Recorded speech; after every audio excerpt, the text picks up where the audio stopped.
Good morning, glory, America. Bonjour, hi, Canada. Hugh Hewitt in the ReliefFactor.com studios. Live today. I had a great sit-down yesterday with Adam Laxalt, former Attorney General of Nevada. He's an old friend of mine. I've known Adam for, my gosh, 8, 9 years now.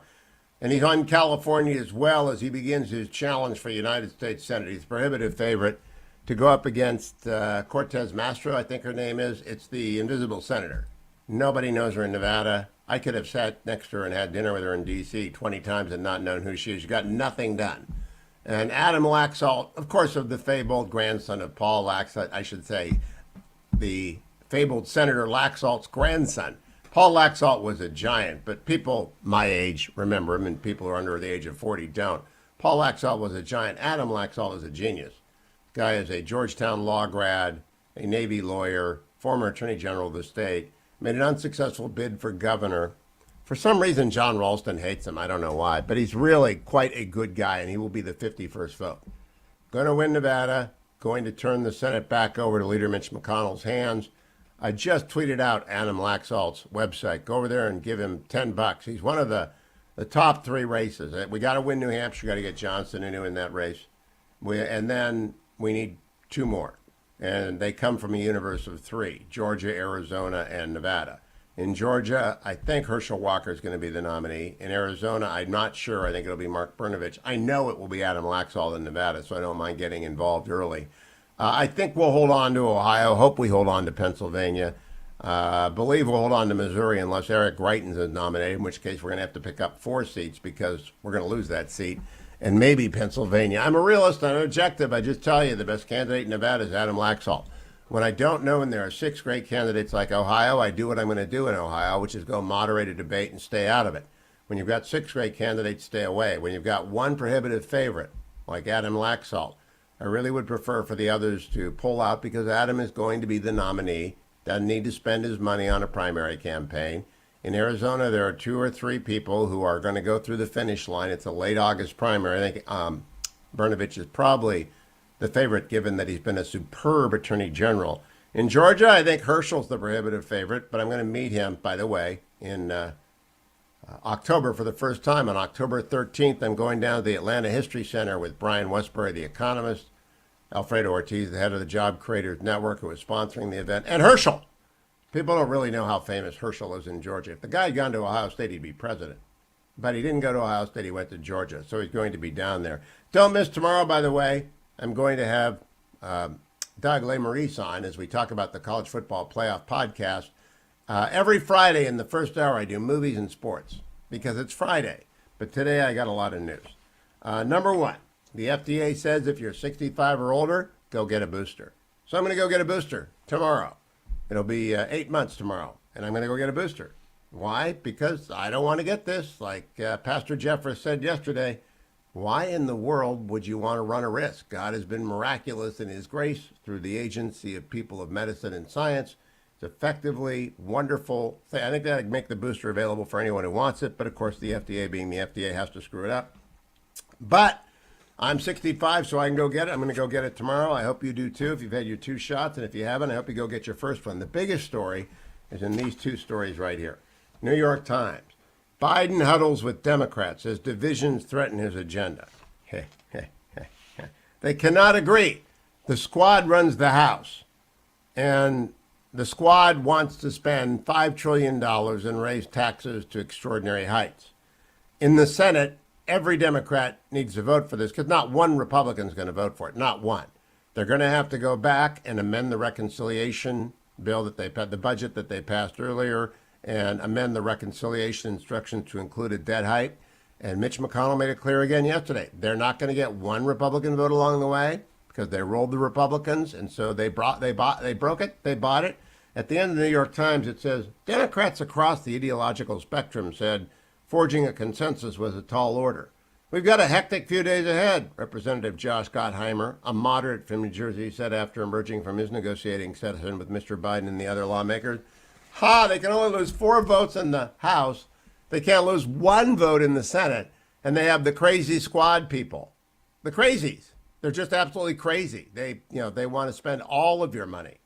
And they want to forgive all of the college debt. They want to pay for everyone's college. and they want to give you a check instead.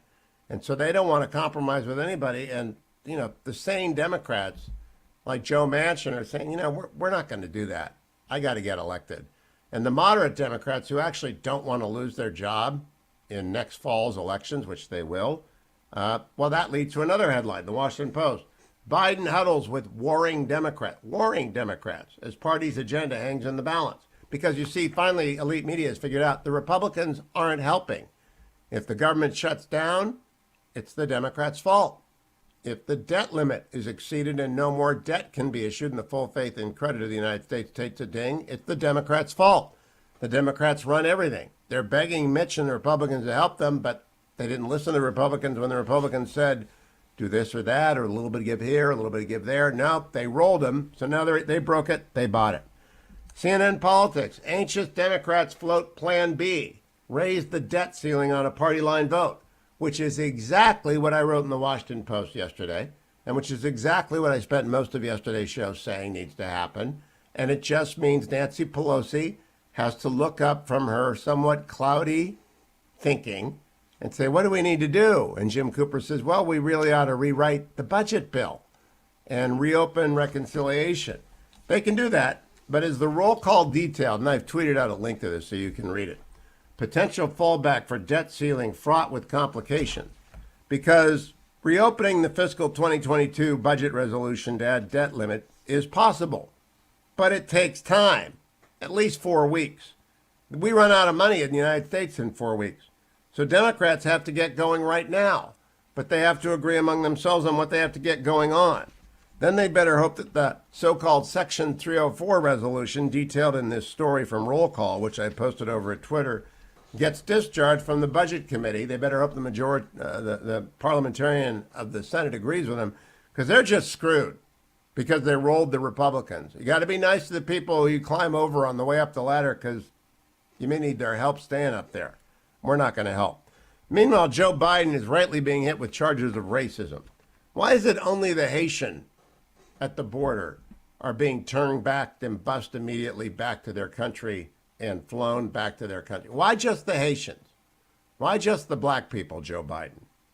And the answer, of course, lies in the fact that he's befuddled and has no idea what's going on at the border.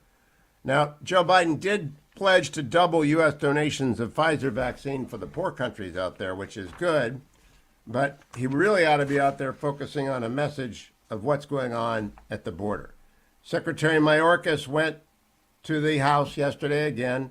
He had this exchange with Michael McCaul, who's the ranking Republican on Homeland Security, cut number 8. I did not say that we are going to lose. That's unequivocally false, number one. And number two, we have not seen before such a rapid migration, irregular migration of individuals as we have observed and experienced with respect to the Haitians who've crossed the border in Del Rio, Texas. That has been an unprecedented speed. But did you have any warning signs? When the sector chief is being warned about this, when the Panama foreign minister is warning on June the 3rd, and here we are in September, months later. Did you see this coming? Well, so we watched the flow of individuals who are seeking to migrate irregularly through Mexico from the Northern Triangle countries and further south. We do indeed track it. And nevertheless, Congressman, as I previously articulated, the speed with which this materialized is unprecedented. He's more interested in saying irregularly migrated than in answering the question that, yeah, we were surprised. We're not very good at our job. Sorry. We're just lousy at this. Meanwhile, thousands of Haitians under the Del Rio Bridge, Joe Biden being accused of racism and the Democrats broken up. Pretty good Thursday. Pretty good Thursday when the Democrats cannot agree on anything. But get those people some help under the bridge. I'm Hugh Hewitt. Welcome back, America. I'm Hugh Hewitt, joined from Israel by Ambassador Michael Oren, formerly the Israeli ambassador to the United States. There's a headline in the Times of Israel today. Ex-ambassador, one said Michael Oren, calls for rethink on U.S. military aid amid Iron Dome controversy. It's a very winsome picture of a very stern-looking Michael Oren, but I'm upset, Mr. Ambassador. I'm upset because it refers to you as Oren, a noted academic and author, said that military aid to Israel being used increasingly as a tool against Jerusalem by left-wing Democrats. That's true, but it doesn't say Oren, a noted academic, author, and weekly guest on the Hugh Hewitt Show. So something's wrong with your PR strategy. Or short story and novel writer. That's true. To those who call in, to those who call and in, grandfather of my sixth grandchild this week. Really, Mazel tov. So I think this is a really important story. You are, because the left is only get stronger, and these people are only get crazier. Tell people what you recommended. Well, I recommend that we sort of read the writing on the wall. In the article, I said it's a shot across a prow, and it's a very well-aimed one. Now, this is not going to be the end of this process. It's the beginning of the process. And going back to the last presidential election, where you had candidates like Elizabeth Warren and Bernie Sanders and even Pete Buttigieg getting up there and saying we should use aid as a way of sort of arm-twisting Israel, I began to think to myself, wait a minute. This aid is not as big a great portion of our defense budget that it used to be. It had great significance when America was actually in the Middle East and fighting in the Middle East. It's not anymore. Can we afford to look weak? Can we afford to look like we're being extorted? And I don't think we can in our neighborhood. So we begin to think, maybe we should be rethinking the aid. Now, the aid packages that President Obama signed with Prime Minister Netanyahu is going to expire in a few years. And the question is, do we want to renew that type of arrangement, or should we move to a different type of arrangement in which the United States and Israel are really cooperating together in areas that are vital for our common security? That would be in our artificial intelligence, in cyber defense, many areas we can collaborate where America contributing to Israel's capabilities, and we're a world leader in all these fields, would actually redound to America's security benefit as well. Well, I point out that the Chinese will probably be very happy to help you with Iron Dome, but I want to point out as well, the Iron Dome funding, which Democrats cut this week, is defensive funding. It protects Israel from terrorist rockets from the south and terrorist rockets from the north.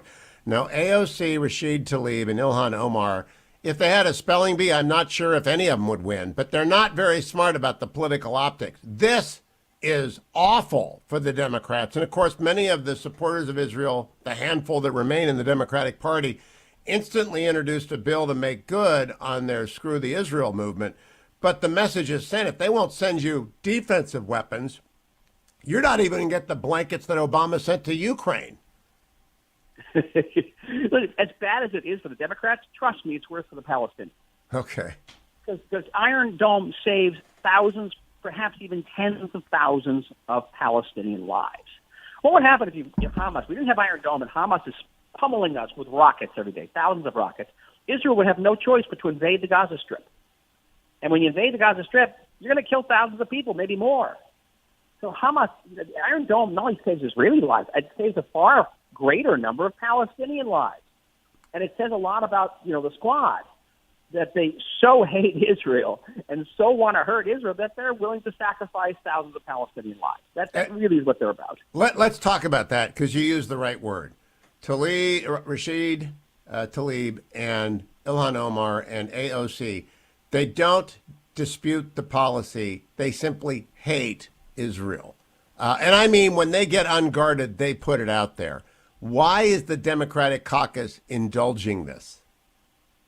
Well, I don't know. There was a lot of legislative, I think, foul-ups there, where they thought perhaps by putting this rider in there for the $1 billion for Iron Dome, they could get some Republican support for their budget bill, and it didn't work. And they'll probably get this bill passed in a different way, the $1 billion in a separate piece of legislation. Oh, that's well and good, but this is the beginning of this process, Hugh, as I said, and I've seen it grow over the years. It's not getting back in the bottle. I think we need to get the Republicans are going to vote against this budget bill, and then Democrats are going to say Republicans don't like Israel either, and that will be a lie, because Republicans always support funding for Israel, but they'll try and do a false equivalent. This is different. This hardcore group are anti-Israel. Does Israel know that? Yeah, sure.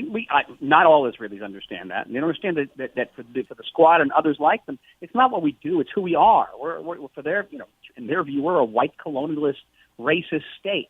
And whatever we do, see, even if we created a Palestinian state tomorrow, they'd call it Palestinian washing. Yeah. We're great on gay rights. They call it pink washing. Everybody's washing because we're fundamentally bad, and nothing's going to change about that. We got to remind your listeners all the time that the overwhelming majority of American aid to Israel is spent in the United States. It's a subsidy for the American arms industry. So let the squad go to places in Alabama and places in Texas where they make these arms and say, guys, we so hate out of Israel that we don't really care about your jobs.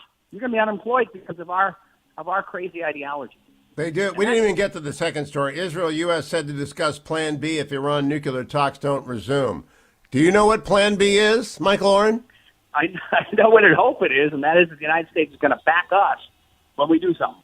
Good. More on that next week. Ambassador Michael Oren. Follow him at Dr. Michael Oren on Twitter. Follow me to the next hour of the Hugh Hewitt Show.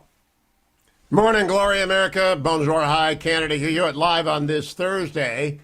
Joined by Florida Senator Rick Scott, chair of the National Republican Senatorial Committee, the man who's going to lead to the new majority returning to Leader McConnell's control at November 2022 elections. Good morning, Rick Scott. How are you? Good morning. I think Joe Biden is, he must be on our payroll because everything he's doing is disgusting the voters in this country. He is absolutely a wrecking ball. Whatever.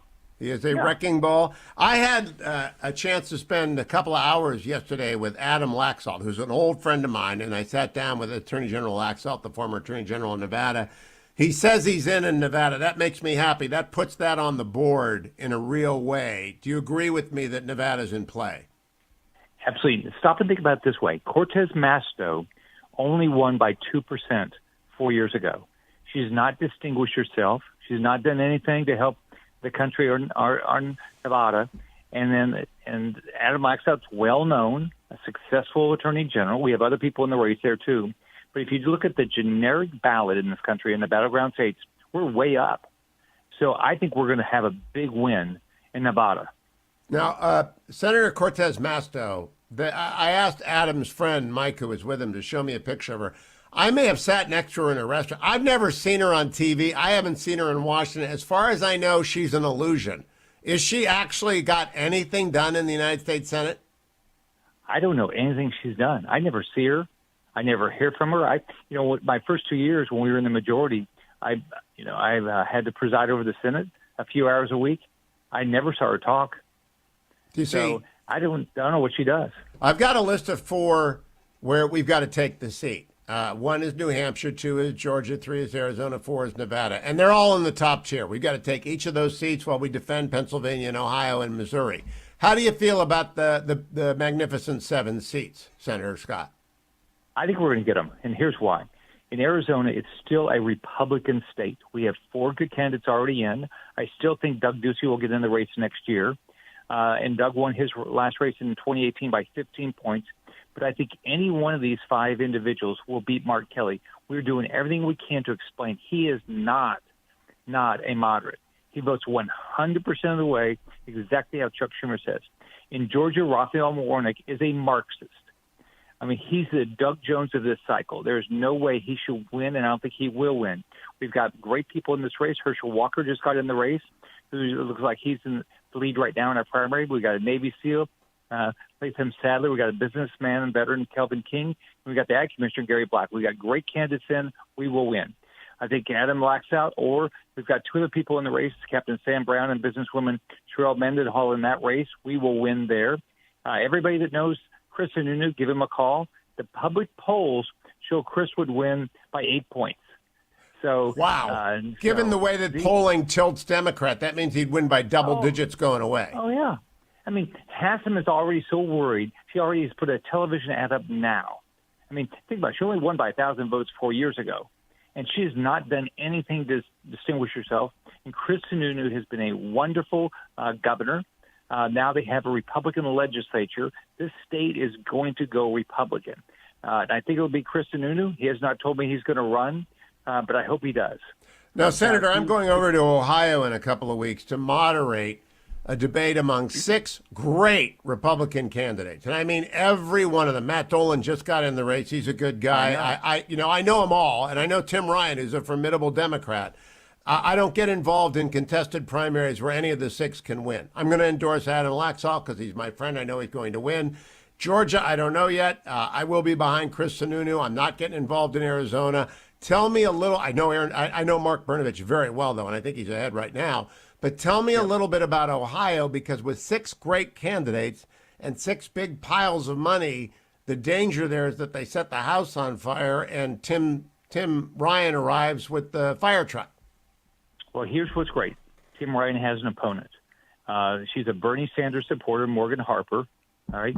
So Tim Ryan's not going to be able to run a race. He's not a moderate. He's a far lefty, but he's not going to be able to run a race as a moderate.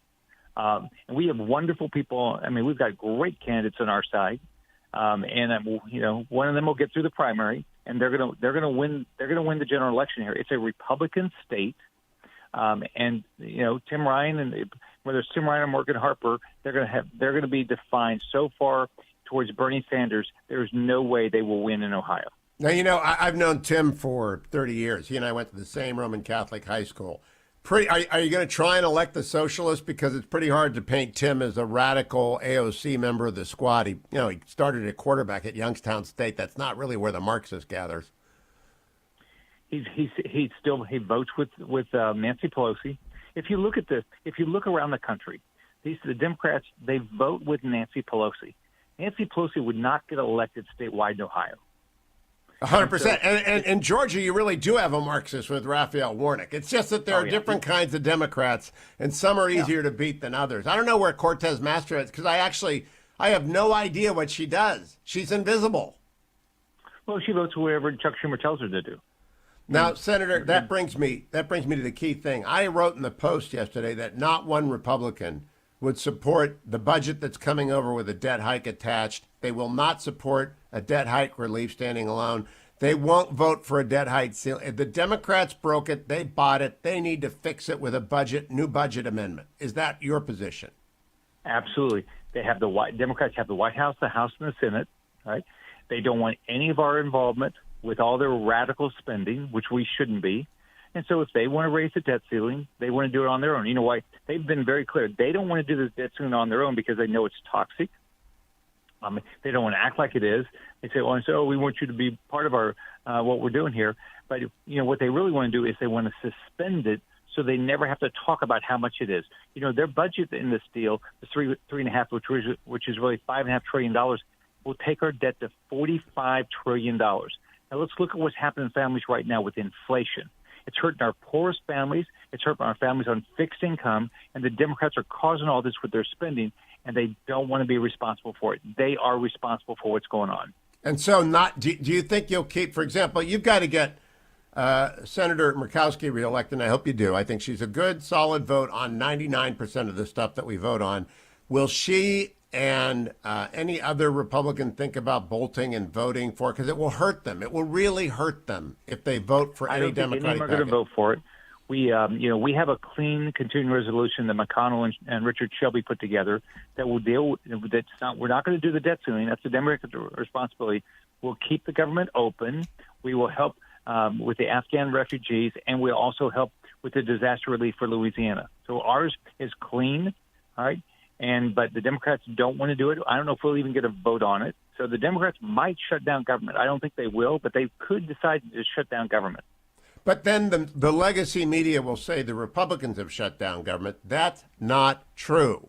Democrats are going to make the choice to shut down government if they attach a debt ceiling hike. There was a poll that came out yesterday that if people understand that it's the Democrats that have all the power up here. So typically, you're right. People want to say, it's always the Republicans. No. I mean, we've been very clear. This is something that Democrats can do by themselves. They're doing the spending by themselves. They can raise the debt ceiling by themselves. So they'll make a decision. It's called a Section 304 petition that needs to go to the Budget Committee. It takes about 3 to 4 weeks to amend the budget so that they can do new reconciliation instructions and add back in the debt limit. Have they even begun, or are they sitting around their hands, again, frozen by the Biden incompetence machine? Well, we had the beginning of back in before we took the recess in August, where we had the voterama where they started the budget process, and they can do this. They can do this through reconciliation.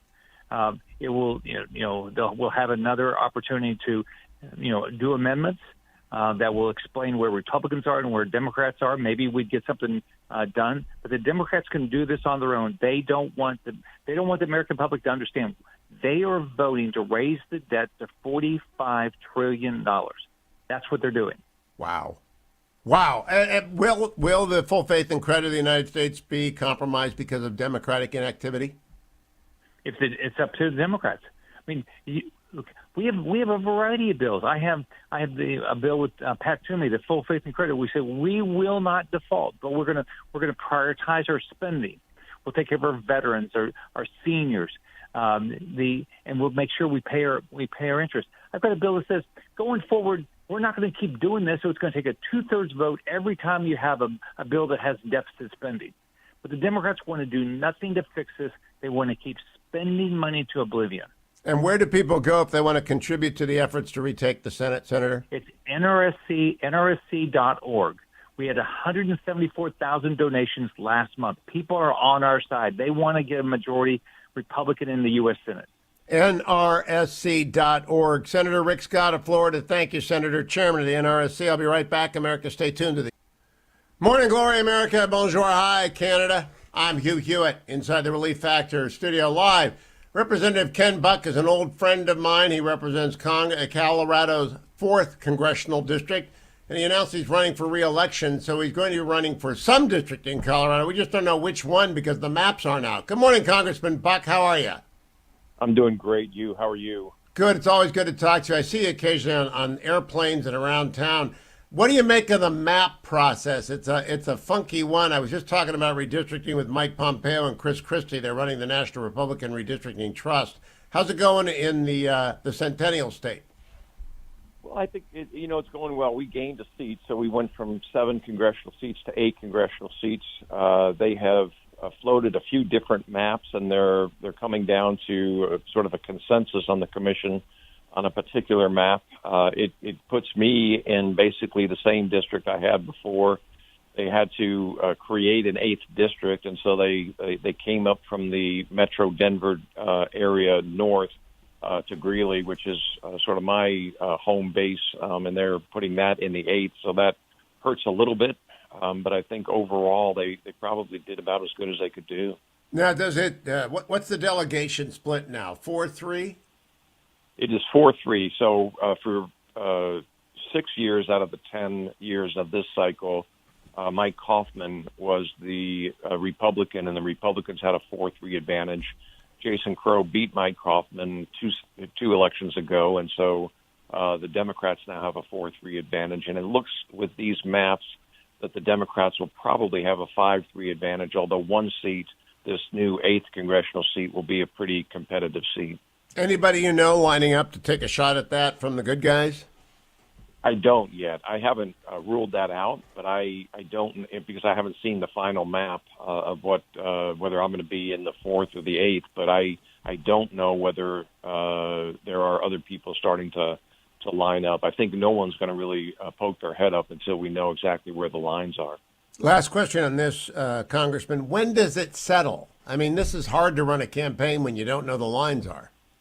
Yeah, and as you know, the North Carolina lines changed as recently as 3 years ago, and so did the Florida lines 4 years ago. So you're never really sure when the lines are going to settle. We're supposed to get a final map and a conclusion by the commission by mid-October. The Supreme Court, Colorado Supreme Court, has promised to finish all the challenges to the maps by December 15th, but then the federal lawsuits start.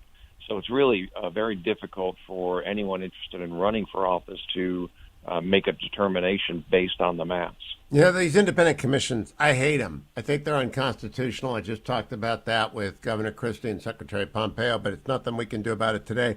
Let's talk about the House. First and foremost, not one Republican should vote for the continuing resolution. Do you agree with me? I do, yes. Why? And I can tell you this Republican will not be voting for the continuing resolution. Look, it spends too much money. It has the debt ceiling extension in there. There are the Iron Dome issue was just an absolute cheap shot. There are a number of reasons not to vote for it, but really what it comes down to is that the Democrats under Pelosi continue to run the most partisan House that I've seen in my time in Congress and that I can remember in my lifetime. And you can't keep running a partisan operation like that and never reach across the aisle, never try to work with people and expect to get Republican votes. Now, Congressman, they got a 4-seat majority in the House, which is the smallest ever, and they have a no-seat majority in the Senate. They need the vice president. And yet they're proposing basically to bring in socialism to the United States. Has that not caught the attention of, quote, moderate Democrats from Colorado who are allegedly Tim Bennett's supposed to be, Senator Bennett is supposed to be a moderate. Jason Crow's supposed to be a moderate. How are they voting for this stuff? I don't know the answer to that. I don't understand. And it isn't as if this is the first year that we've seen this. This is really creeping socialism, and they continue to push year by year, election cycle by election cycle, to bring more and more control under the federal government and spending under the federal government. And I think we are seeing entitlements dramatically increase, and we're seeing the deficit dramatically increase. And I agree that no Republican should be voting for this, and hopefully we'll get some Democrats moving over. And certainly Joe Manchin has talked about the price tag on the $3.5 trillion as being too high, and so is Senator Sinema. And so I hope on the Senate side we get that. On the House side, there's a lot more discipline on the Democrat side, and Nancy Pelosi is known for exacting revenge if people stray. But I thought Jason Crow was a friend of Israel. I thought you had some alleged friends of Israel, and they stripped out Iron Dome financing yesterday. Well, I was surprised. Josh Gottheimer from New Jersey and Debbie Wasserman Schultz from Florida. There were a number of people who voted for that really stunned me. I couldn't believe it, not just based on their constituencies, but based on their past. Well, tell me what you think will be the key issue in your race. You're on judiciary. I'm not sure what you consider to be redistricting is part of judiciary's portfolio, but what do you think matters most to Coloradans based upon what your committee does? Well, I'm on the immigration subcommittee, and certainly what's happening bingo. at the border is a huge issue for folks in Colorado. Into Colorado, putting stress on our education system, our healthcare system, our criminal justice system, you name it, and that's going to be a big issue where I'm from. I'm also on the antitrust subcommittee, and we are fighting against big tech and doing our very best to create competition in the marketplace so that Facebook and Amazon and Apple and Google have some competition and consumers have some choice. You know, there are a couple of different competing models on what to do about big tech. I'm one of the people that believes you dispossess them of the data that they stole from people by requiring them to pay for it. Other people want to make them a public utility. Other people want to use antitrust to break them up. I'm not a fan of that. What's the Ken Buck solution? Well, I don't think we break them up with antitrust, but I do think we encourage competition with antitrust. And I agree with you. I think that when I go onto Google, which I don't, but if I go onto Google and conduct a search, that data is my data, and I should be able to determine whether that data goes with me, just like my cell phone number goes with me from one cell phone company to another. I think that my data should be able to go where I search, and the decision to sell that data to advertisers is my decision, not the search company's decision. It seems to me that search functions profit a company, and that profit ought to be divided with the people that power the search function, which are those who provide the AI to the company, so that there ought to be a rebate. And once you start getting people in on, it's like a Visa card. If they're going to use 100% of your data, you ought to get 3% of the money they make back or something like that. Is there anything inventive? It's a bipartisan issue. People don't like their data being collected. Yeah, absolutely, it's a bipartisan issue, and yes, one of the bills that we have, and it's getting traction in the Senate. Also, it came out of the Judiciary Committee in markup, and will go to the floor hopefully sometime in October, November. Is what we call portability, which is the same idea as this cell phone number being moved from one cell phone company to another. But if you own that data, and there are 4 or 5 different search engines that want to compete for your data, you're going to start to see that kind of rebate. It could be in the form of airline miles or hotel points, or it could be just flat cash back to the consumer based on the ability for the search engine to market that. But you also have the ability to tell the search engine, I don't want anybody to know what I'm searching for. I don't want anybody to know where my location is, and you should have that privacy right also. Well, I hope that you're in the chair of a subcommittee when oversight begins under a Republican majority and Speaker McCarthy. Last question, Ken Buck. Are you certain that reconciliation will have to be amended to allow the debt ceiling? Because there's a way the Democrats can do it on their own. It takes 4 weeks, but we should not help them. Do you think that's what's going to happen? Well, I think it is most likely to happen that way, because I don't think that Republicans in the Senate are going to help. They certainly aren't going to give them 10 senators to get this done. And as a result, I think that they're going to have to use reconciliation, and they're going to have to start that process pretty soon. Amen. If they don't, we're going to default, and it's up to the Democrats. They've got their hands on the wheel. They have the House, the Senate, and the presidency. Republicans are sitting on the sidelines saying, you screwed us. We're not going to help you twice. Ken Buck, good to talk to you again, friend. Got blood on my hands. Got blood on my hands. And I don't understand what's happening. Welcome back, America. That is John Androsik of Five for Fighting with his new single, Blood on My Hands. I'm going to go see John in concert this weekend. That single has now been viewed 300,000 times on YouTube, although it's been blacked out by the mainstream media. Five for Fighting, of course, the owner of many platinum hits, including Superman, 100 Years, etc. But they don't want to play John's song because it's critical of President Biden, General Milley, and Secretary of State Blinken. I'm joined by Megyn Kelly, who knows a little bit about being blacked out by media. Good morning, Megyn. How are you? Hi, Hugh. I'm great. How are you? Good. How's the podcast thriving? You are still among the most listened to people in America. It's doing very well, and now we're live on Sirius XM between 12 and 2 p.m. We're sort of doing the podcast live, so it's been super fun. Excellent. Now, tell me one thing. Are you a fan of John Androsik? Do you know about his music? Yes, he's amazing. That song is absolutely haunting, and I'm not surprised one bit it's getting zero play from the mainstream. They sent out a press release yesterday talking about the song's origin to more than 3,000 media outlets, including Rolling Stone. Not one story. It's a blackout, Megyn Kelly. You know, I heard him, he was talking to Glenn Beck, and Glenn was making a good point of, since when did rock and roll become about doing and saying what the man wants you to, right? Hasn't it always been a middle finger to the man? And that's exactly what he's doing, but because the man in charge right now happens to be a Democrat, the media is blocking him out. They're not interested in his message. So it's for all of their performance art, trying to pretend that they were horrified about what happened in Afghanistan, as soon as they had the chance to turn the page on that story, they did, and they're not interested in anything that's going to take us back to it. And I firmly believe if the rules that are in place now about not criticizing presidents had been in place when Crosby, Stills, Nash and Young wrote to Ohio, it wouldn't have gotten any airplay. But now it's changed because of the Democrat in the White House. I hope you join me in continuing to give attention to Blood on My Hands.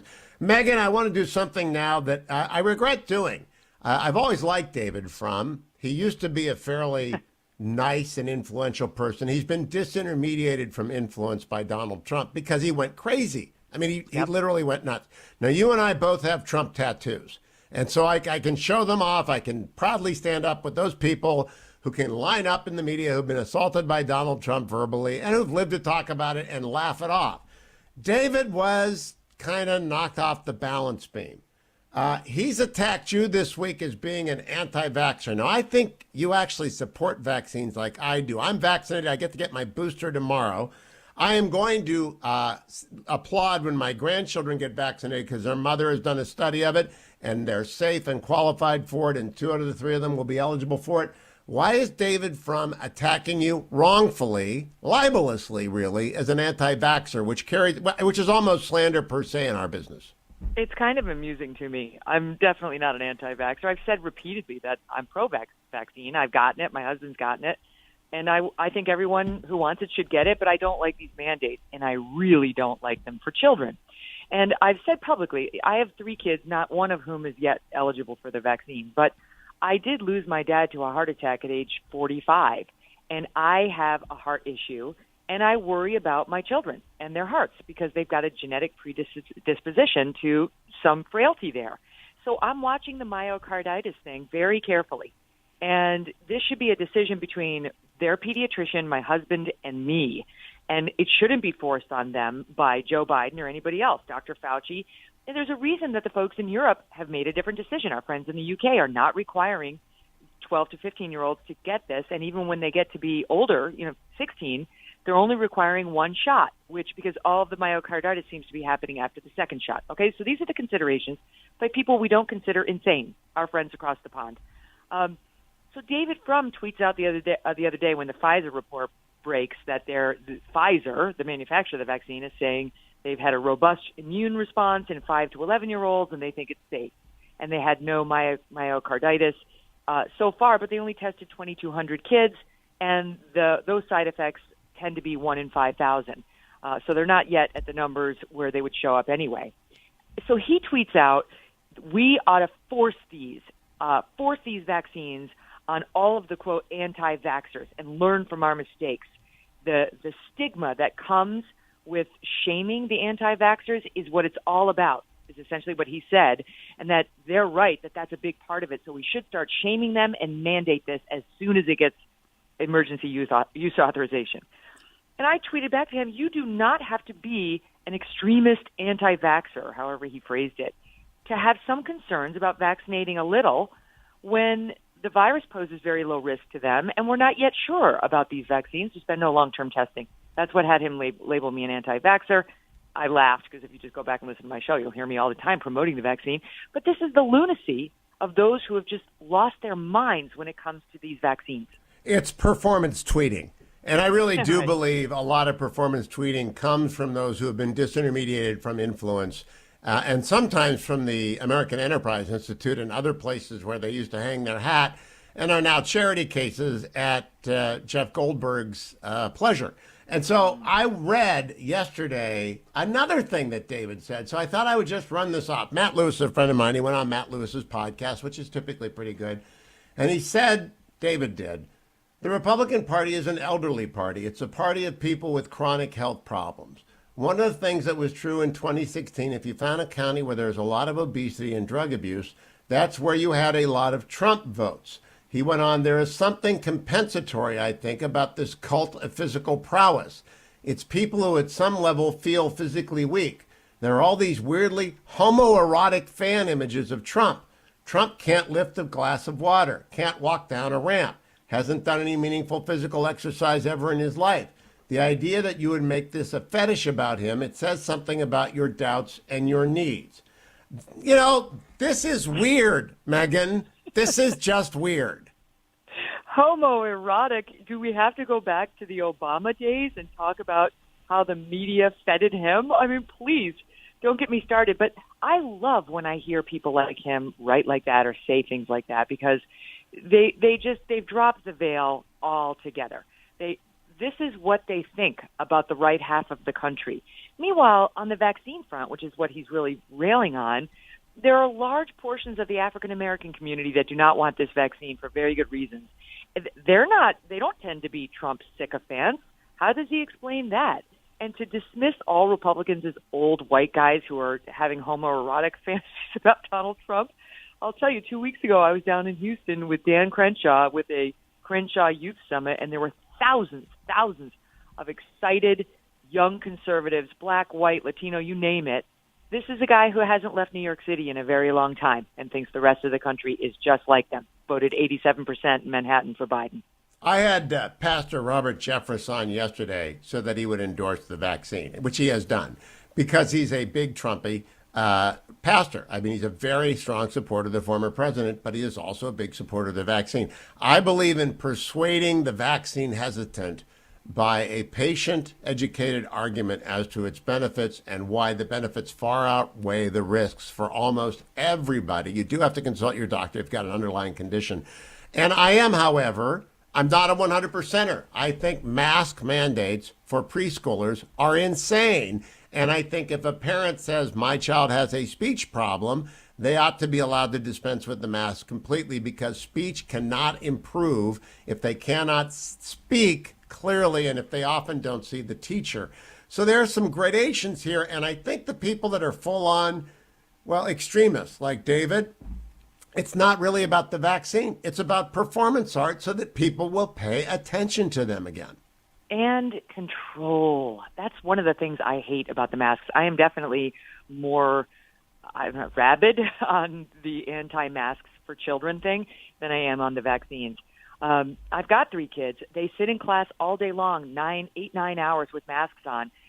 Just last week, my 11-year-old was forced to be outside doing squat thrusts and planks and sit-ups and push-ups in a mask outside. He said the boys were sweating through their masks. This is absurd. The CDC did a study on kids in Georgia, 90,000 of them, 90,000. David Zweig in New York Magazine wrote about it. And what the CDC found was that masks were not a factor in preventing COVID, that they did nothing. Why hasn't that study been everywhere? Because it doesn't fall into this narrative of like, we all have to wear the masks. It's our social responsibility. Maybe not. Certainly not with the young ones. It hasn't proven to be an effective means of mitigation.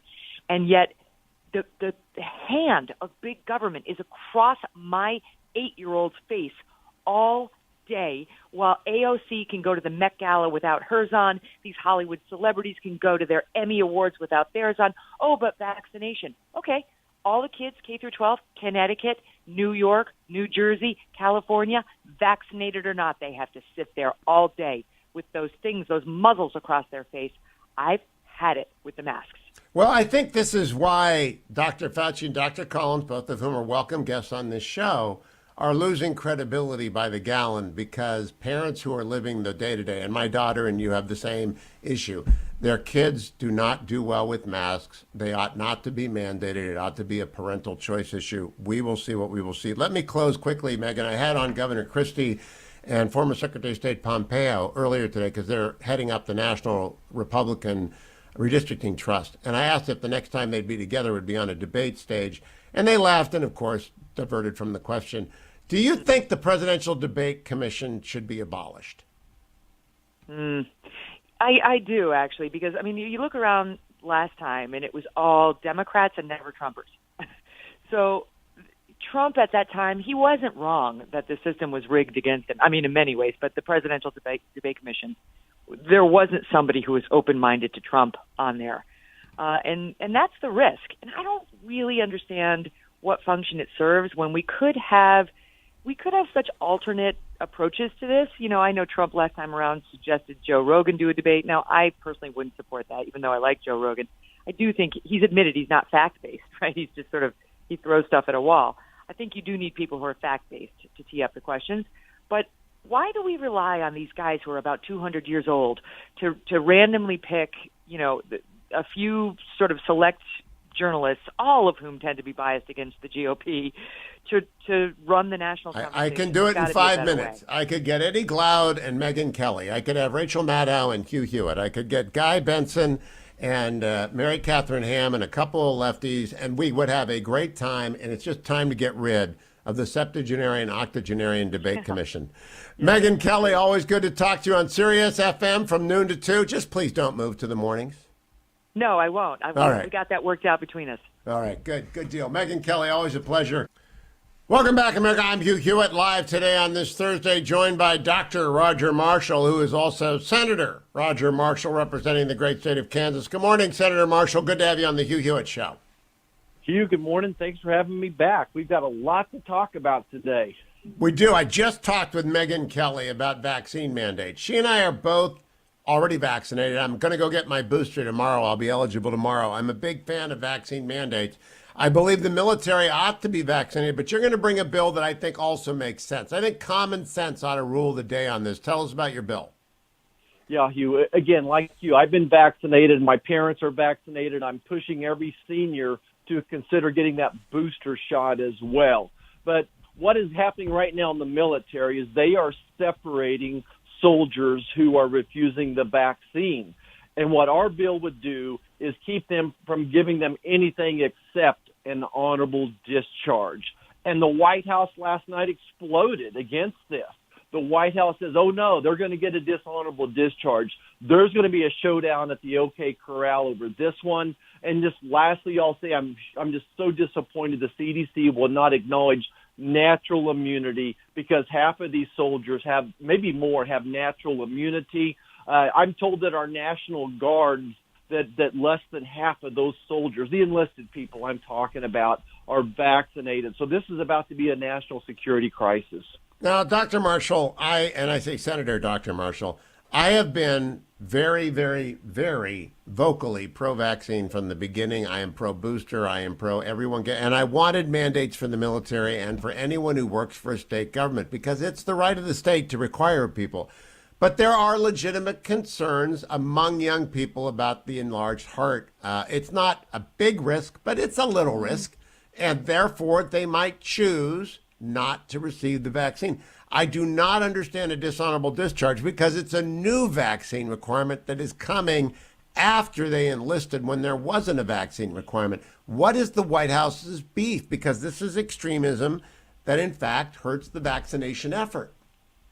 Hugh, I don't understand their beef, except to say that they are. This is their culture, right? They're socialist. And if you look at the White House, how many of these folks actually have military experience outside of, the Secretary of Defense, I think, and, of course, General Milley. So I think they just don't understand the culture of the military. But just to push back a little bit on the vaccine mandate part of this, the incidence of pericarditis for an 18-year-old male from this shot is 50 out of 1 million, versus the chance of them being hospitalized from COVID is 5 out of 1 million. So we're not talking about hepatitis, or which is life-threatening for an 18-year-old, or yellow river fever, or whatever it is, which is life-threatening to an 18-year-old. So as a physician, I always want to step there and weigh the benefits of the risk. So what are the benefits of this vaccine to an 18-year-old? Very minimal. What are the risks? They're significant. And I respect that these younger people not getting the vaccine. You and I, we need the vaccine. Our parents need the vaccine. They need the booster shot. But do young 18-year-old men and women need this vaccine that are otherwise healthy? I think there's plenty of room for argument on that. And doctor, my response, I'm not a doctor, you are, but I have talked to Fauci and Collins about this. My response is that the number one job of the American military is to be ready at a moment's notice to defend the United States. And if even one of the members of the military or the logistical support train of, say, a SEAL team that needs to go abroad and rescue American is compromised by COVID, that's one too many, and that therefore it's one of, and they're also transmitters of the virus to seniors, and they may not know it. It's not because of them. It's not because they're at risk of it, but I do understand the heart issue and the level of risks and benefits. So I wouldn't hurt them, but I would mandate it. So we have a disagreement. That's a political disagreement, but there's no messaging disagreement. Punishing people for disagreement is, in fact, counter-effective in getting people to get the vaccine. That's my point. You nailed it, Hugh, as usual. You've nailed it. And my last point here is, it's just great. This is the professional argument discussion that people should have, is if the military would acknowledge, and the CDC acknowledge, natural immunity, which is even better than the vaccine, then that's going to eliminate half of this argument.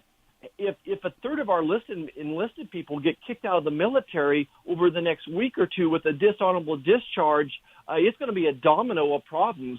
We're not going to have anybody to send with that SEAL team, right? Yeah, I just do not understand why it has to be a dishonorable discharge. I don't think the numbers are going to be large. I do believe in the mandate, but I just do not understand punishing someone in America because they did not sign up. It's an all-volunteer army, and they wouldn't have volunteered if this mandate was there. That's clear. And it is it's called mutatis mutandis. I'm a lawyer. Change circumstances. And so are you going to get any Democrats to agree with you on this bill? You know what, we're going to find out. I sure hope we can. Somehow we got to get it to the floor. We're circulating among Democrats now, and we'll see if we get any takers. The rule of reason. If everyone would just go with the rule of reason and be calm about this, the country would be well on its way to having COVID in the rearview mirror. Dr. Senator Marshall, always a pleasure. Thank you for coming on today. You bet, Hugh. Great discussion. Enjoy your show. Thank you, sir. And I hope all of you enjoyed the show as well. We're going to post Megyn Kelly. We're going to post the audio of Senator Marshall. We're going to post a transcript of Mike Pompeo and Chris Christie joining with me on the Hugh Hewitt Show earlier today. Lots today in the rearview mirror, but you should have in the front view mirror being back tomorrow. Thank you, Dwayne. Thank you, Ben. Thank you, Adam. Thank all of you for listening to the Hugh Hewitt Show.